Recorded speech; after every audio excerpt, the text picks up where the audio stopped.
The temple endowment is one of the most defining features of Mormonism. I remember when I first went through the temple, I didn't know what to expect in the slightest. Of course, there is a lot of symbolism, however, that is completely lost on most people the first time through. Recently, there has been a concerted effort to say that Joseph couldn't or wouldn't have created the first endowment. It had to have been a later invention.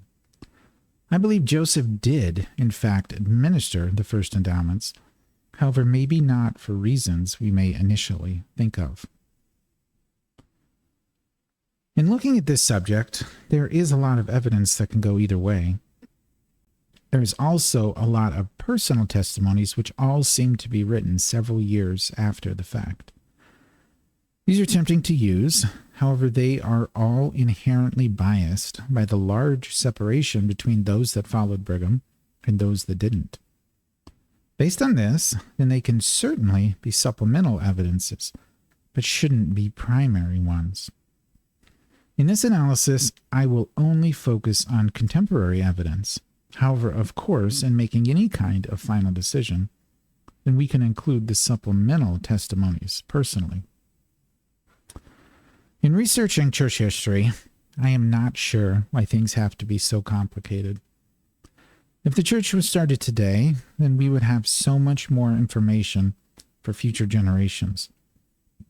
However, of course, the people today would never accept the church being started like it was in the first place.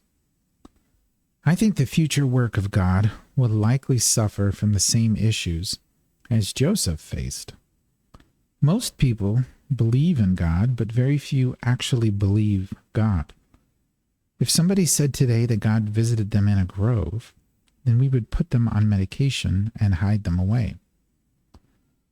The following is a list of evidences to suggest that Joseph certainly could have created something like the LDS endowment. Of course, we will never know for sure until we get more concrete information. It is also very important to separate the truthfulness of the endowment with the author of the endowment. Just because a certain person says or does something, then that doesn't automatically make it true or of God, or even the ultimate thing that God wanted to give the people. Prophets can be wrong and can be used to test people. God said in Book of Commandments, section 4, that we would either be his people or Satan's people. I believe this is very real. Hopefully, this is not new information to anyone. God uses us in whatever capacity we are willing to be used. Scripturally, he also has used his servants to remove light and truth from his people. However, most of the time we get in our own way and cause God to have to redo things. It must be terribly frustrating to be God. Of course, with a list like this, if you don't like or agree with a single item, then just skip it. No single item is needed to illustrate the overall picture. Lastly, none of these items are in any particular order. Number 1, Cutlerites. One of the strongest evidences to me that Joseph created the endowment is the Cutlerite branch of Mormonism, which adopted a similar endowment while completely rejecting Brigham Young as their leader. Alphus Cutler was a member of the Nauvoo High Council, a member of the Council of 50, and was the individual responsible for choosing the location of winter quarters. He was incredibly influential in early Mormonism, to say the least, and of course personally associated with Joseph on numerous occasions. It is recorded that he was part of the Anointed Quorum group on October 12, 1843, and this group would meet and administer the initial temple ordinances to a select group of people. After the death of Joseph, Alphus slowly separated himself from the church and was eventually excommunicated on April 12, 1851. because he would not recognize Brigham as the rightful leader of the church. Even after this point, though, Brigham continued to write to Alphus and even offered him full membership if he would reconsider. Alphus, though, was firmly committed to his beliefs. The interesting thing about Alphus is that on September 19th, 1853, he met with a group of believers and organized a church, which was called the Church of Jesus Christ, or the Cutlerites. This group administered baptisms for the dead and an endowment ceremony, which Alphus very likely was a personal witness to when he was in Nauvoo. Of course, he could have taken them from Brigham. However, why would he do that, since he didn't consider Brigham to be the rightful leader of the people? It makes far more sense that he got them from Joseph in Nauvoo. In reviewing the Cutlerite beliefs, I think it is very interesting that they follow a model similar to the one adopted by the church in Kirtland. This model, I believe, will be similar to the one Christ Church will use in the future. So, number 2, private doctrines. One statement that has made the rounds several times is a quote from Joseph, where he says that he always teaches stronger doctrines publicly versus what he teaches privately. This was said in a June 16, 1844 conference talk recorded by Thomas Bullock. I have heard this quote very many times. However, this is not how people work. I know I personally have said stronger things privately than I do publicly, and I would imagine most everyone else is the same. We know, however, that Joseph taught, on multiple occasions, private doctrines. In an April 28, 1842 Relief Society meeting, it is recorded that Joseph was upset that people were taking his private doctrines and publicly proclaiming them as their own revelations. The meeting minutes record, quote, President Smith continued by speaking of the difficulties he had to surmount ever since the commencement of the work in consequence of aspiring men, who had caused him much trouble, whom he had taught in the private council, and they would go forth into the world and proclaim the things he had taught them as their own revelations. End quote. Joseph is clear that he was saying things privately that he didn't want to be spoken of publicly. This, of course, would be a very strange thing to say if Joseph always taught stronger doctrines publicly versus what he had taught privately. However, it would be entirely consistent if instead Joseph was like all of us and said things privately that he didn't always want to be spoken publicly. Number 3, line upon line. In comparing the Palmyra or Kirtland Church against the Nauvoo Church, then we can see that Joseph was willing to make radical changes in the accepted doctrines of the church. Many would rightly claim this to be an example of further light and truth. However, at the time, many of them were certainly seen as very radical. For instance, if we just look at 2 cases, baptisms for the dead and the King Follett discourse, then we can see a radical departure from the rest of Christianity. In the first instance, baptisms for the dead, then we can see Joseph introduce the concept of receiving an essential ordinance, that of baptism, by a living proxy. This ordinance can then be accepted or rejected by the deceased person. However, if they wanted to be with God, then they would be required to accept the ordinance and live according to the covenants in the ordinance. This, of course, is a huge departure from the rest of Christianity that saw baptism as important, but not necessary. Certainly not necessary for those that have died, as there was no way to baptize them. It is also very interesting to note that in D&C 128, verses 17 and 18, Joseph clearly mentions that the welding link between generations is baptisms for the dead, not the supposed sealing power from Elijah in the Kirtland Temple. The last case is the King Follett Discourse, which was given on April 7th, 1844. Some have claimed that Joseph never gave this sermon. However, it was accurately recorded by 4 different people. Therefore, this claim is highly unlikely. Each account is slightly different, though they all agree on the major points, which is very helpful. In the discourse, Joseph makes a few major claims that depart so wildly from the rest of Christianity that the Nauvoo expositor even mentioned them as major problems with Mormonism. The major claims in the discourse that Joseph makes are: 1, God was once a man and has worked his way through various stages to the point he is now. There are gods above him and gods above those gods. 2, intelligences were never created but are eternal along with God. 3, there is a divine plan of salvation and exaltation for the entire human family. 4, there is a priesthood power to seal individuals for all eternity. 5, God has a body and needed to die and be resurrected just like we would need to in order to progress.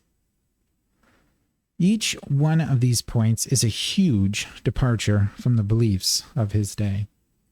Therefore, I think it is entirely valid to say that Joseph was willing to change things as he saw fit. He certainly didn't feel the need to stay within the mainstream Christianity umbrella of his day. Introducing a physical endowment that would be a representation of the spiritual Kirtland endowment would certainly be consistent with the rest of his actions. 4, only in the temple. Another example of a selective quote that constantly floats around the internet is a May 1st, 1842 discourse where Joseph says a temple is needed in order to reveal certain things. However, if we look at the full text of the quote, then we can see that it is not entirely true. Yes, a temple is needed. However, there is a massive exception to that rule. Joseph mentioned, quote, the keys are certain signs and words by which false spirits and personages may be detected from true, which cannot be revealed to the elders till the temple is completed. The rich can only get them in the temple. The poor may get them on the mountaintop, as did Moses. End quote. Yes, Joseph is saying a temple is needed for certain things. However, the poor, whoever those are, can get them outside of the temple. This aligns perfectly with D&C 124, which was received about a year before this discourse was given. In D&C 124, God commands the members to build a temple for their baptisms for the dead. However, God clearly mentions that before that is complete, their baptisms would be acceptable outside of the temple. This pattern seems very consistent, so I don't see why we would expect a binary state where we either have it or we don't, since none of the rest of Joseph's work was like that. 5, Heber's journal. In Heber C. Kimball's journal, Heber records an entry for June 1842, which is very important. He likely meant May 1842, however, that is not all that important. May, though, would match with the other accounts of this event. In this account, though, Heber is mentioning that he entered into a special order of the priesthood which is entirely consistent with every other description of the endowment that we have. Heber's journal entry reads, quote, I, Heber C. Kimball, was initiated into the ancient order, was washed and anointed and sealed and ordained a priest, and so forth, in company with 9 others. Joseph Smith, Hiram Smith, William Law, William Marks, James Adams, Brigham Young, Willard Richards, George Miller, Newell K. Whitney, end quote. This account is remarkably consistent with everything else we know about the events in May 1842. This is also very consistent with the other journal accounts and descriptions of the anointed quorum. The people that were part of that special quorum described it as a special order of the priesthood and saw it as a very sacred inner group within the larger group of Mormonism. If you haven't read about the anointed quorum, then I would highly recommend that you do so. It certainly explains a lot about the events in Nauvoo. Number 6, Freemasonry. In 1841, a request was made to Abraham Jonas, who was the leader of Freemasonry in Illinois at the time. The request was to form a new lodge in Nauvoo. The request was granted on October 15th, 1841, and lodge officers were appointed to oversee operations. One of the officers was George Miller, who Heber C. Kimball wrote in his journal was part of the anointed quorum, at least as of May 1842. This new Nauvoo Lodge then met on March 15th, 1842, and officially organized the lodge and the officers. This ceremony was overseen by Abraham Jonas, who personally approved of all the events. This is verified through lodge records and Joseph's own journal. It is important to also note that on that day, Joseph joined Freemasonry as an entered apprentice, which is the lowest level of Freemasonry. According to lodge records and minutes of the meeting, the next day, March 16th, Joseph applied for the, quote, sublime degree of Master Mason, end quote, and was accepted. Shortly after this point, Freemasonry rapidly started to grow in Nauvoo. By April 1843, there were at least 300 registered Masons in Nauvoo, which caused the creation of additional Masonic lodges to be formed. Very soon after this, the registered Masons in Nauvoo outnumbered the non-Mormon Masons in Illinois. This rapid growth caused a lot of friction between the Mormon and non-Mormon lodges. In addition to Joseph becoming a Freemason, we know that Hiram and his father were also Freemasons, along with almost all the apostles. Therefore, it is safe to say that Freemasonry was a major part of Joseph's life at that time. The importance that Joseph felt in Freemasonry can be summed up in a private letter from Heber C. Kimball to Parley P. Pratt. This letter was written on June 17th, 1842, which was just a few months after Joseph entered Freemasonry. In the letter, Heber mentions to Parley that Joseph saw Freemasonry as an altered version of the true priesthood. Heber wrote, quote, "We have organized a lodge here of Masons since we obtained a charter. That was in March. Since that, there has near 200 been made Masons. Brother Joseph and Sidney was the first that was received into the lodge. All of the 12 have become members except Orson. He hangs back. He will wake up soon. There is a similarity of priesthood in Masonry. Brother Joseph sees Masonry was taken from priesthood, but has become degenerated. But many things are perfect." End quote. This is so interesting because it sums up exactly what they were thinking at the time. Joseph saw many truths in Freemasonry and would very likely have adopted some of the signs, tokens, and ceremonies from Freemasonry in his own religious practices. This is exactly what we see happened if we look at things. Number 7, Masonic Parallels.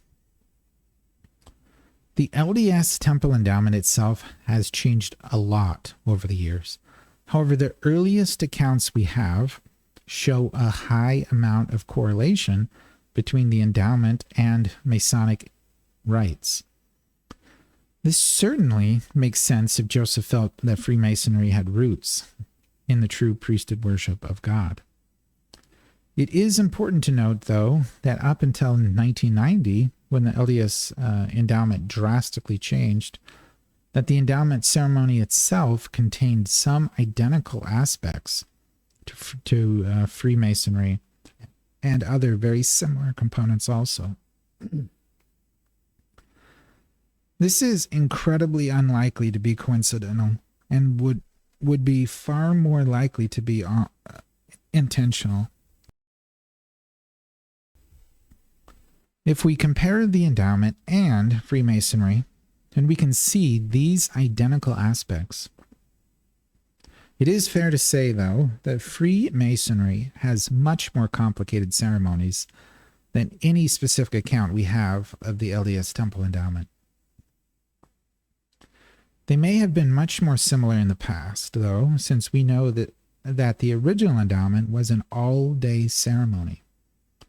Today it is vastly shorter and is constantly getting even more so. For the direct parallels, we have 1, 5 points of fellowship. This was removed in 1990, however, is an exact copy of Freemasonry. In both, the candidate and the master would embrace in a specific way and then maintain 5 points of very specific physical contact. Number 2, blood oath penalties for disclosing aspects of the ceremony. These were also removed in 1990 and were lessened in a 1920 rework of the ceremony. Number 3, handshakes. Some of the handshakes involved are identical between both ceremonies. Number 4, the symbols of the compass and square are core parts of both ceremonies.